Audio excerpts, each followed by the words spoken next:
Welcome to TRANSLOGIC. I'm Bradley Hasemeyer. Do you smell the fumes? Do you hear the roar of the mini motorcyclists and ATVers out here? Well, I'm in an off-road park outside of Fort Worth. But see, I'm not contributing to any of that.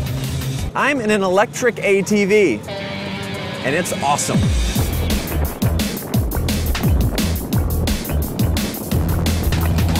All right, once you're in this thing, you get enough speed and it starts to level off.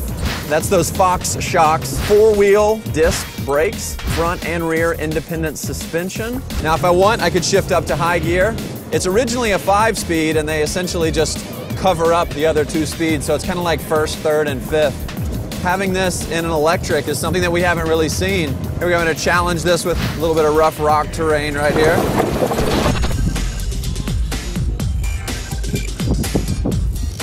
All right, here with Greg from Epic, right in front of a couple electric ATVs. Greg, thanks for being with us. Thank you.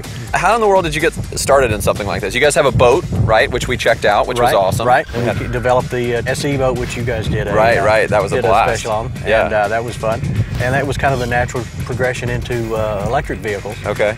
We stumbled across these chassis, these gasoline vehicles made in China. Right, but when they come from China, do they look just like this, essentially? Or? No, they look like a box of parts. No engine, no fuel tank. We assemble them in Vivian, Louisiana, and we add the drivetrain to them. Electric drivetrain, battery package, DC motor. You have a lithium-ion option, right? Lithium iron phosphate and AGM battery. The AGM batteries are more of a traditional battery. You see them a lot in audio packages. Oh, okay. For deep cycle. Lithium iron batteries are a little more powerful per square inch. Sure. A lot longer life, better performance. Delta Q, high frequency charger, 120 volt. We can charge 80% in about 2 hours. 40, 45 miles an hour. You could outrun a hawk.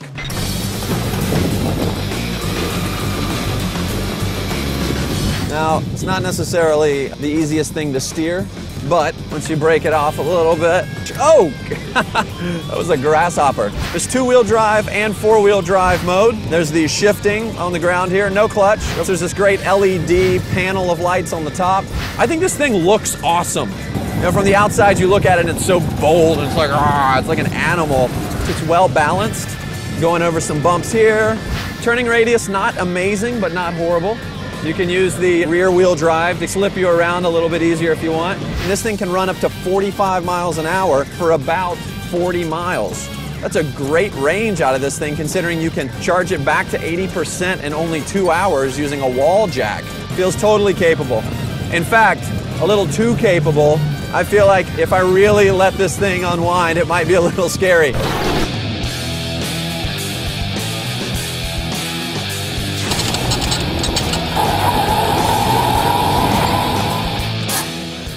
Okay, this thing is a blast to drive. I think what's really interesting about it, though, is that it's a great example of electric technologies being used for something other than just traditional automobiles. I mean, this thing is silent. It uses no gas. It's got no exhaust. So you can take this thing out, tear up some dirt, have a great weekend, and still sleep well at night. All right, for TRANSLOGIC, I'm Bradley Hasemeyer. See you next week.